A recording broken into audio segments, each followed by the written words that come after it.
हर एक यूजर की यही प्रेफरेंस होती है कि कभी पीसी की जगह लैपटॉप बाय करें जिस पर एडिटिंग हो सके। बिकॉज लैपटॉप पोर्टेबल होता है, आप इसे कहीं भी किसी भी टाइम लेके जा सकते हो और बिना किसी दिक्कत के अपना काम कर सकते हो। लेकिन लैपटॉप बाय करने से पहले कुछ चीजों का ध्यान रखना बहुत जरूरी है, वरना बाद में पछताना पड़ेगा और एडिटिंग का जो मजा है ना वो बिल्कुल खराब हो जाएगा। सबसे पहली चीज, आपको किस लेवल की एडिटिंग करनी है। अगर आप सिर्फ इंस्टा रील्स या यूट्यूब शॉर्ट्स एडिट करना चाहते हो तो ज्यादा हाई स्पेक्स की जरूरत नहीं है। लेकिन अगर आपने लॉन्ग वीडियोस एडिट करनी है, 4K वीडियोस पर काम करना है या हेवी ग्राफिक्स वाली एडिटिंग करनी है तो भाई लैपटॉप की स्पेसिफिकेशन में बिल्कुल भी कंप्रोमाइज नहीं कर सकते। IPS डिस्प्ले वाला लैपटॉप ही लेना है क्योंकि इसके कलर्स ट्रू और पंची होते हैं। कलर ग्रेडिंग करने में एकदम नेचुरल फील आती है। और भूल के भी 14 इंच का लैपटॉप मत लेना भाई, फुल साइज डिस्प्ले होना चाहिए, कम से कम 15.6 इंच की, ताकि एडिटिंग करने में आसानी हो। और हाँ, 16 GB की RAM तो चाहिए ही चाहिए।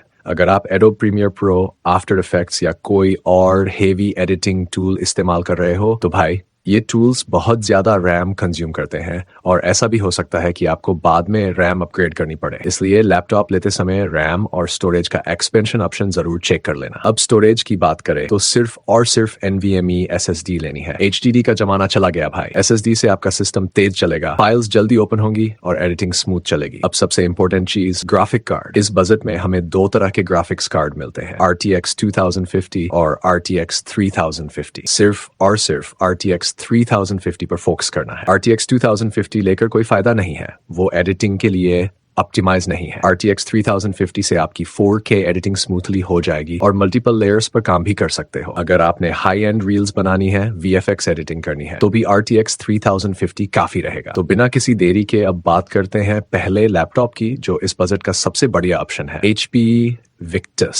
ये लैपटॉप एकदम बजट कैटेगरी से आता है और 55,000 रुपए के अंदर आपको मिल जाएगा। सबसे बढ़िया बात यह है कि इसमें हमें RTX 3050 ग्राफिक्स कार्ड मिलता है, जो इस प्राइस रेंज में बहुत कम लैपटॉप्स में देखने को मिलता है। 75W TGP वाला ग्राफिक्स कार्ड है और इसके अंदर जो रैम और स्टोरेज दी गई है वो दोनों अपग्रेडेबल है। 16 GB रैम मिलती है जो 32 GB तक अपग्रेड की जा सकती है।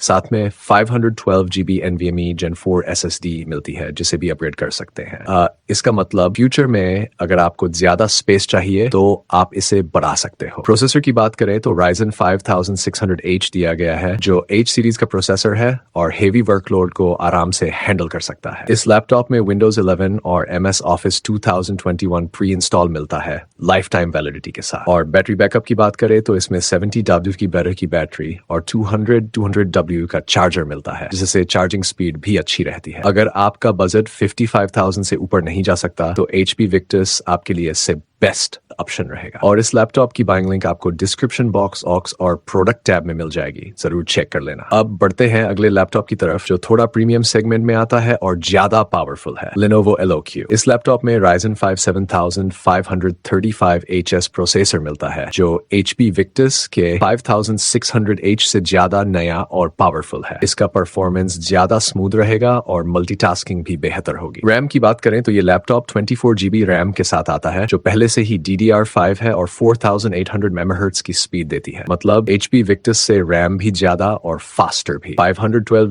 GB NVMe Gen 4 SSD दी गई है, जो अपग्रेडेबल है और इसका बिल्ड क्वालिटी भी शानदार है। Lenovo के Eloque सीरीज के लैपटॉप्स बहुत तगड़े होते हैं, सालों साल इन पर कोई असर नहीं पड़ता। इस लैपटॉप का प्राइस लगभग 61,000 से 63,000 के बीच रहता है। तो अगर आप थोड़ा ज्यादा बजट कर सकते हो तो ये लैपटॉप HP Victus से कहीं ज्यादा बेहतर ऑप्शन रहेगा। डिस्प्ले की बात करें तो 15.6 इंच की फुल HD IPS डिस्प्ले मिलती है, 300 निट्स ब्राइटनेस और 144 हर्ट्ज रिफ्रेश रेट के साथ। और सबसे खास बात, इसमें 100% sRGB कलर गामत सपोर्ट है। मतलब जो भी वीडियोस आप एडिट करोगे उसके कलर्स एकदम ट्रू टू लाइफ रहेंगे। और हाँ, ग्राफिक्स कार्ड फिर से वही RTX 3050, लेकिन इसमें 95W TGP मिलता है, जो HP Victus के 75W से ज्यादा पावरफुल है। इसका मतलब HP Victus से इसमें ग्राफिक्स परफॉर्मेंस बेहतर मिलेगी। Lenovo LOQ में आपको एक और ऑप्शन मिलता है 12 GB रैम वाला, जो थोड़ा सस्ता पड़ता है। अगर 24 GB रैम वाला आउट ऑफ स्टॉक हो जाए तो आप 12 GB रैम वाला ले सकते हो और बाद में इसे अपग्रेड कर सकते हो। तो अब आपकी जरूरत पर डिपेंड करता है। अगर आपका बजट 55,000 से ऊपर नहीं जा सकता तो HP Victus बेस्ट रहेगा, लेकिन अगर आप थोड़ा ज्यादा बजट कर सकते हो और ज्यादा पावरफुल लैपटॉप चाहते हो तो Lenovo LOQ बेस्ट चॉइस रहेगा। इन दोनों लैपटॉप्स की बाइंग लिंक आपको डिस्क्रिप्शन बॉक्स में मिल जाएगी। सबसे पहले बात करते हैं Asus TUF Gaming A15 की। भाई ये लैपटॉप इस बजट का एक बेहतरीन ऑप्शन है। Asus के लैपटॉप्स की बिल्ड क्वालिटी हमेशा से ही शानदार होती है और TUF गेमिंग सीरीज तो खास तौर पर ड्यूरेबिलिटी और परफॉर्मेंस के लिए जानी जाती है। इस लैपटॉप में आपको Ryzen 5 7535HS प्रोसेसर मिलता है, जो 7000 सीरीज का है और इस बजट में बेहतरीन परफॉर्मेंस देने वाला प्रोसेसर है। इसके अलावा इसमें आपको 16 GB DDR5 रैम मिलती है, जो 4800 मेगाहर्ट्ज की स्पीड के साथ आती है और इसे आप अपग्रेड भी कर सकते हो। स्टोरेज की बात करें तो इसमें 512 GB NVMe SSD मिलती है, जो बहुत तेज है और आपकी गेमिंग या वीडियो एडिटिंग एक्सपीरियंस को स्मूथ बना देती है। डिस्प्ले भी जबरदस्त है। 15.6 इंच की फुल HD IPS डिस्प्ले दी गई है, जिसमें 144 हर्ट्ज का रिफ्रेश रेट है, यानी गेमिंग और एडिटिंग में एकदम स्मूथ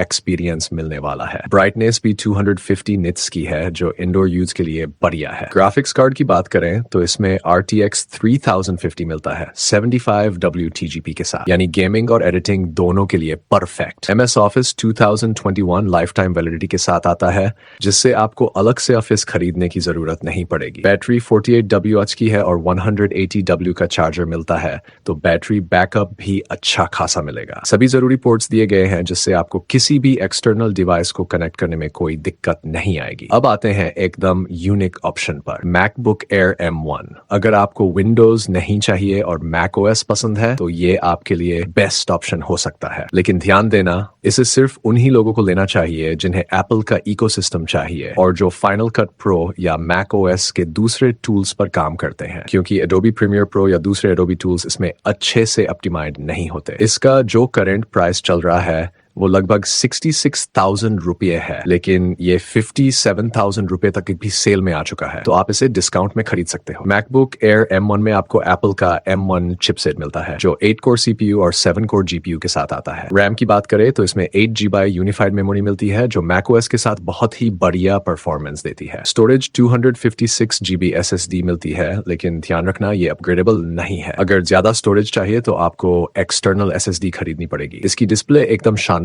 है। 13.3 इंच की retina IPS display 400 nits brightness के साथ आती है, जो विंडोज लैपटॉप्स की तुलना में बहुत ही कलर एक्यूरेट और ब्राइट होती है। बैटरी बैकअप भी कमाल का है और चार्ज करने पर 7 to 8 घंटे तक आराम से चला सकते हो। बैकलिट कीबोर्ड, फिंगरप्रिंट सेंसर और macOS का स्मूथ एक्सपीरियंस इसे एक अलग ही क्लास का लैपटॉप बना देता है। अब आते हैं एक और बढ़िया ऑप्शन पर, जो है Asus Gaming A15 का Ryzen 7 वाला वेरिएंट। अगर आप 65,000 रुपये तक का बजट रख सकते हैं तो ये लैपटॉप सबसे बढ़िया ऑप्शन साबित हो सकता है। इस बार आपको Ryzen 7 7735HS मिलता है, जो Ryzen 5 से ज्यादा पावरफुल है। इसका मतलब आपको एडिटिंग, रेंडरिंग, गेमिंग हर चीज में जबरदस्त परफॉर्मेंस मिलेगी। बाकी स्पेसिफिकेशंस लगभग वही हैं। 16 GB DDR5 RAM, 512 GB NVMe SSD, 15.6 inch FHD display, 144 hertz refresh rate, RTX 3050 graphics card और 75 WTGP। ये लैपटॉप भी दो वेरिएंट्स में आता है, MS Office के साथ और बिना। दोनों के बीच 3 to 4,000 रुपये का फर्क होता है, तो आप अपनी जरूरत के हिसाब से कोई भी वेरिएंट खरीद सकते हो। अब बात करते हैं फाइनल वर्डिक्ट की। अगर आपका बजट 55,000 रुपये के आसपास है तो HP Victus सबसे बढ़िया ऑप्शन रहेगा। अगर आप 61 to 60,000 तक जा सकते हो तो Lenovo LOQ या Asus TUF Gaming A15 एक बेहतरीन चॉइस होगी। लेकिन अगर आपका बजट 65,000 रुपये तक है तो Asus TUF Gaming A15 का Ryzen 7 वाला वेरिएंट एकदम बेस्ट रहेगा। वहीं अगर आपको macOS चाहिए और आप फाइनल कट प्रो पर काम करते हो तो MacBook Air M1 आपके लिए बेस्ट ऑप्शन रहेगा। अगर आपको अब भी कोई डाउट है या कोई सवाल पूछना है तो कमेंट सेक्शन में जरूर बताना, मैं हर सवाल का जवाब देने की कोशिश करूंगा। और अगर आपको ये वीडियो पसंद आया तो लाइक और सब्सक्राइब जरूर करना। मिलता हूं अगले वीडियो में, तब तक के लिए पीस आउट।